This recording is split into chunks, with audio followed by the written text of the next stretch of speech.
वैचारिक स्तर पर, वैचारिक नेतृत्व के स्तर पर 3 नाम उभर के आता है। एक मार्क्स आते हैं, एक गांधी आते हैं और एक लोहिया आते हैं, जो कि ये पूरे समाजवादी दर्शन का वो प्रतिनिधित्व करते हैं, नेतृत्व करते हैं। और आज की तारीख में भी आंदोलन के लिए जितने सामाजिक संगठन हैं, वो सारे लोग, सबकी परेशानी यही हो गई। ये खैरनार जी आ गए तो हम पहले चाहेंगे खैरनार जी की हम बात लेते हैं कि सारे जितने क्रांतिकारी संगठन थे, उनकी दिक्कत यह है कि एफसीआरए उनका रिन्यूअल हुआ कि नहीं हुआ। मोदी जी ने आते ही पहले ही अपना जो चाबुक चला दिया और उनका एफसीआरए को कर दिया, और एफसीआरए रजिस्टर्ड हो जाए, उनको जो फिर से उनका रिन्यूअल हो जाए, इसी के लिए सारे संगठन परेशान हो गए, जितने क्रांतिकारी संगठन है। तो यह जो आर्थिक लेन देन का मामला होता है, और उस पर जाहिर सी बात है कि आने के बाद सत्ता तो नियंत्रित करती है, और चूंकि ये ऑलरेडी इतना बड़ा एनजीओ राष्ट्रीय स्वयंसेवक संघ था और उसका राजनीतिक संगठन भाजपा थी, तो वो जानती थी कि हम कहां से अर्थतंत्र पर हम नियंत्रण कर सकते हैं, और उन्होंने आकर के सीधे कंट्रोल कर दिया। तो क्या ये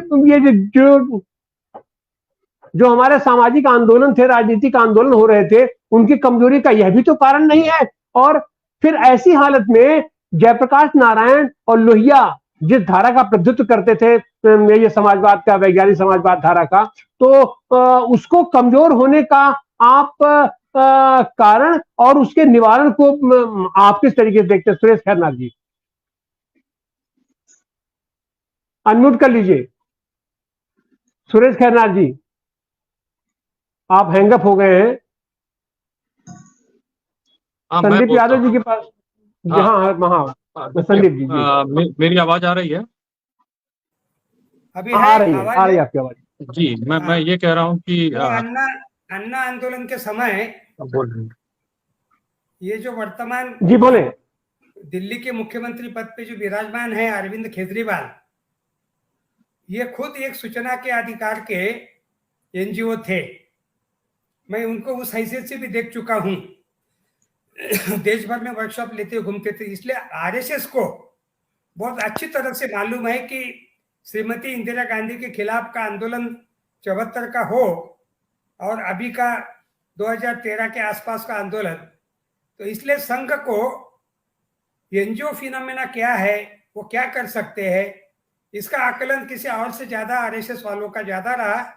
और इसलिए नरेंद्र मोदी ने सत्ता में आने के चंद दिनों के भीतर कम से कम 50% से ऊपर एनजीओ को डिस्क्वालीफाई कर डाला। उनका एफसीआरए उसने क्वेश्चन मार्क करके रख दिया। और अभी भी कल परसों का जो वाकया है न्यूज क्लिक का, वो भी लगभग सेम है। मतलब जब देखो तब वो इस ढंग से हथियार अपना इस्तेमाल करते हुए, कहां पर यूपीए, कहां पर फॉरेन फंडिंग, कहां पर मनी लॉन्ड्रिंग और क्या क्या अलग अलग शब्दों को, बात एक ही है, सरकार के खिलाफ। क्योंकि वो जो पत्रकार है अभी के जिनको अरेस्ट करके रखा हुआ है, उनके सबके सवालों के दिल्ली पुलिस की जो तफसील बाहर आए हैं, क्या पूछा गया, आपने जेएनयू के आंदोलन के समय कवरेज किया क्या, आपने एनआरसी के आंदोलन के समय कवरेज किया क्या, आपने दिल्ली दंगे के समय कवरेज किया क्या, आपने किसान आंदोलन के समय कवरेज किया क्या।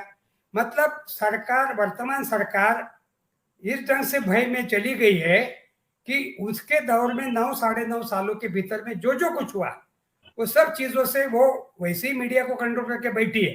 लेकिन सोशल मीडिया को 100% कंट्रोल नहीं कर पाते। तो कुछ लोग न्यूज क्लिक, कुछ लोग अलग अलग अपने पोर्टल्स, आप जैसे अभी बहुजन संघर्ष के नाम से कर रहे, और भी बहुत सारे लोगों का इंडिविजुअल भी चैनल चलते रहता है, हम भी कई चैनल्स को अपनी तरफ से कंट्रीब्यूट करते रहते हैं।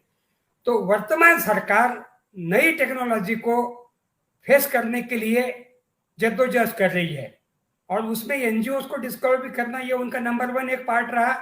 और दूसरा ये जो अभी पूरा मीडिया को कंट्रोल करने का जो सरकार के विरोधी ओपिनियन बनाने वाले लोग होते हैं, वो विसल ब्लोअर्स होते हैं।